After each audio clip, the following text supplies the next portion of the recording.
네, 오늘 장 정리해 보겠습니다. 절대전략 토마토 투자클럽 유세벽 전문가입니다. 안녕하세요. 네, 안녕하세요. 네, 지난주 이 시간 연결할 때랑은 시장 분위기가 확 달라져 있습니다. 오늘 장 한마디 어떻게 주시겠어요?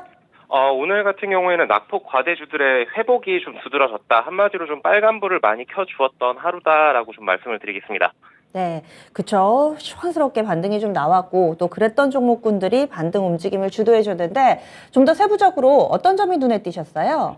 우선은 가장 눈에 띄는 점은 이제 외국인들과 기관들의 양매수가 들어와주면서 우리 증시가 기분 좋은 상승 마감을 했다라고 좀 보고 있는데 대부분의 종목들이 상승을 했습니다. 그럼에도 좀 하락한 종목들도 눈에 띄는데 그래도 이 반등을 좀 즐겨보자라고 좀 말씀을 드리고 싶고 더욱 강하게 좀 시장을 끌어줬으면 좋겠지만 이 외국인들과 기관들의 양매수가 언제까지 지속될 것인지 이런 부분들을 좀 체크해보자라고 말씀을 드리겠습니다.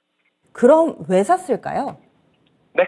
그럼 양매수가 가장 중요하다. 그들이 반등을 이끌어줬다. 이렇게 얘기를 해주셨는데 네네. 그럼 외국인과 기관 왜 포지션이 바뀌었을까요? 왜 샀을까요? 지난주랑은 좀 분위기가 많이 달라진 게, 바이든 행정부의 스탠스라고 좀 생각을 합니다. 그 중국 관세부가 뭐 안 할 것이다, 뭐 인하할 것이다, 뭐 이런 발표들이 있었는데, 단기적으로 이런 부분들이 발표가 빠르게 나온다라면, 우리 증시가 좀 다시 한번 이렇게 상승 추진력을 얻을 것이다라고 좀 보고 있고, 거기에 따라서 외국인들과 기관들이 매수해주지 않았나라고 좀 보고 있습니다. 결국에는 이 미국과 중국 간의 좀 유화적인 제스처 이런 부분들로 인해서 투자 심리가 좋아졌다 해석을 해주셨는데 움직였던 종목군들 영향 미친 테마도 상당히 많았습니다. 그 가운데서 몇 개만 압축시켜 볼까요? 네.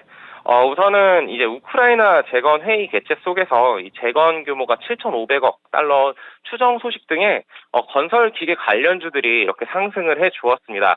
아직 전쟁이 끝난 건 아닙니다. 그렇기 때문에 이와 관련된 모멘텀으로 좀 움직이고 있는데, 저는 뭐 다른 종목들 다 좋은 종목들은 분명하지만, 기대감만으로 오르고 있고, 지금 또 이제 실적 시즌을 맞이했기 때문에, 저는 이와 관련된 종목들 중에서 현대건설기기 같은 실적이 뒷받침 돼줄 수 있는 그런 종목들에 좀 주목을 해보자라고 좀 말씀을 드리고 싶고요.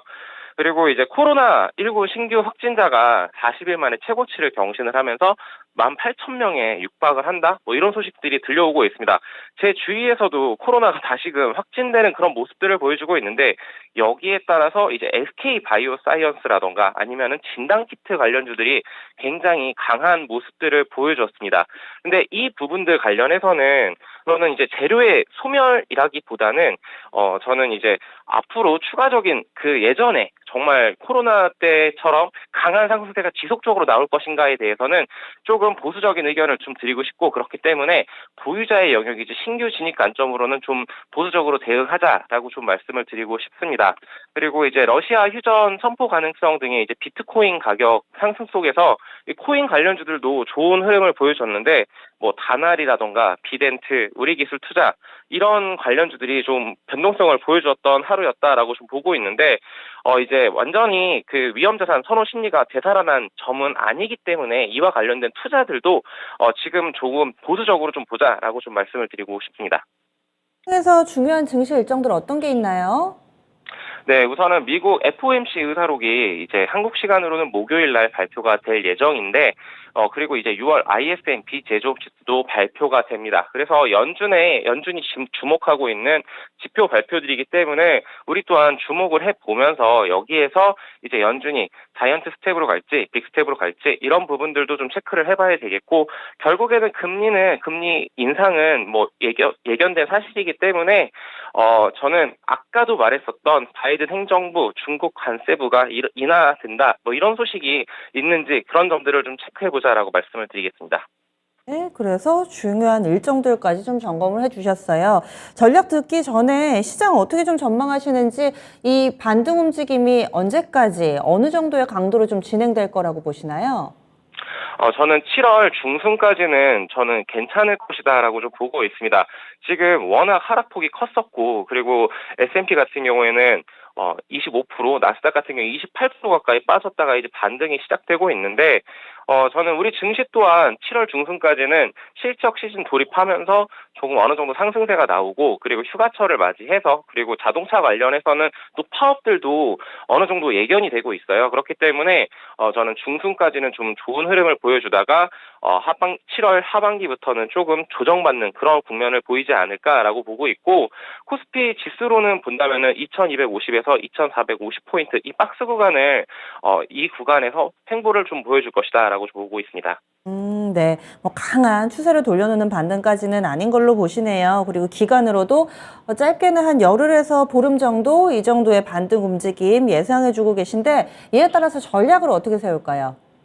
결국에는 오늘 같은 경우에도 그랬고, 낙폭 과대주들이 회복을 하는 모습을 보여주고 있습니다. LG 에너지 솔루션 같은 그런 악재로 인해서 2차전지 관련주들이 하락을 했다가, 오늘 같은 경우에는 크게 에코프로비엠 같은 경우 뭐 10% 가까이 상승을 해주는 이런 모습들을 보여주었는데, 2차전지 관련해서도 그렇고 뭐 이런 종목들 다들 눈여겨봐야겠지만, 기존에 주도주였었던 신재생 에너지 관련주들과 방산 관련주들 다시 한번 주목을 해보자. 오히려 지금 조정을 주었기 때문에 이제 다시 잡아갈 수 있는 기회를 주었다라고 좀 보고 있고, 이러한 종목들 실적에 기반한 종목들을 좀 봐서 뭐 하나 에어로스페이스라던가 아니면은 하나솔루션, OCI 이런 종목들도 한번 눈여겨보자라고 좀 말씀을 드리겠습니다. 그리고 아직 뭐 이르긴 하지만 휴전을 선언한다는 뉴스가 있는데, 이거는 지금 발표가 되기까지는 시간이 좀 소요될 것이라고 보고 있고, 그렇기 때문에 이런 부분들도 다 반영을 해서 조금 조심스러운 투자를 좀 하는 구간이다라고 말씀을 드리겠습니다. 네. 몇 가지 좀 추가적으로 질문 드릴게요. 환율 움직임은 어떻게 보세요? 환율 같은 경우에는 확실한 뭐 하락 요인이 지금 부재한 상황이고, 일본 같은 경우에도 지금 약간 구로다 총리가 지금 스탠스를 좀 변화하고는 있지만 적극적인 움직임들이 보여지지 않고 있기 때문에, 환율 관련해서는 저는 지금 1250원에서 1300원 이 구간을 어느 정도 횡보하는 모습을 보이지 않을까라고 보고 있어서 외국인들의 그 적극적인 매수 움직임이 들어올 것인가는 좀 더 추적 관찰이 필요하다라고 말씀을 드리겠습니다. 네. 그리고 국내에서 코로나도 코로나인데 중국에서 코로나가 확산된다면은 앞서서 뭐 상해 봉쇄하거나 이랬을 때 우리 경제가 받았던 충격을 한 차례 좀 경험을 했기 때문에, 이번에 중국 쪽에서도 코로나 상황이 심상치 않은데 이건 괜찮을까요? 코로나 봉쇄를 했다가 다시 풀었다라고 했었을 때, 과연 중국이 이 코로나를 때려잡은 것인가라고 했었을 때 모든 시장 참여자들은 알고 있었을 거예요. 못 잡았지만 경기 부양을 해야 되니까 풀었다라고 좀 해석을 하실 텐데, 이제 다시 한번 이 시진핑이 집권을 하기 위해서는 저는 부양 정책을 펴야 되고 하기 때문에 어느 정도는 완화된 움직임을 보여줄 것이고, 중국은 좀 이제 미국과는 좀 상반된 그런 흐름들을 보여주고 있기 때문에 저는 오히려 좀 괜찮을 것이다라고 좀 보고 있습니다. 오늘 질문이 많아요. 마지막으로 한 가지만, 정말 딱 한 가지만 더 질문을 드릴게요. 그동안에 신재생하고 원전, 방산주, 2차전지 이렇게 보자 얘기를 해주셨고, 오늘도 강조를 많이 해주셨는데, 지금 2차전지 그리고 그 밖의 종목군들이 궤적이 정반대죠. 2차전지는 낙폭과대로 움직이고 나머지 종목군들은 상대적인 대안 종목이 돼가지고 여기에서 좀 균형점을 잘 맞춰봐야 될 것 같은데요. 낙폭과대주들이 반등을 할 때 여기에 따라가는 게 아니라 신재생이라든지 원전, 방산주들이 조정을 받을 때 이쪽을 좀 더 사보자라는 그런 투자 전략이신 거죠? 네, 맞습니다. 방산 관련해서는 원전 관련해서는 주식 심화론에서도 얘기를 드렸지만, 지금 이제 2008년과 2011년에 굉장히 큰 상승세가 나왔었던 그 랠리의 시작점이다라고 좀 보고 있고요. 그렇기 때문에 조정을 줬을 때 원전 관련해서도 그렇고, 방산 또한 지금 굉장히 하락을 했는데 8월 달에 다시 한번 달탐파선이 발사가 됩니다. 그리고 국방 예산들이 계속 점진적으로 다 모든 국가들이 증가를 하기 때문에 저는 방산 관련해서는 올해 굉장히 뜨거울 것이다, 계속적으로라고 보고 있습니다. 네, 알겠습니다. 오늘 자세한 설명 고맙습니다. 네, 감사합니다. 네, 토마토 투자클럽의 유세벽 전문가였습니다. 그동안에는 시장이 약간 좀 의욕을 꺾게 만들었는데, 오늘장 시장을 보면서 뭔가 뭐라도 해봐야 되지 않을까라는 생각에 의욕 충만해서 여러 가지 좀 질문을 드려봤습니다. 여러분들께도 도움이 되셨기를 바랍니다.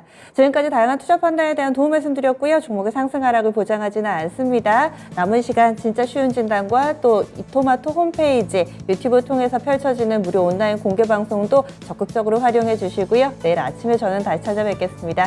함께해 주신 여러분 고맙습니다.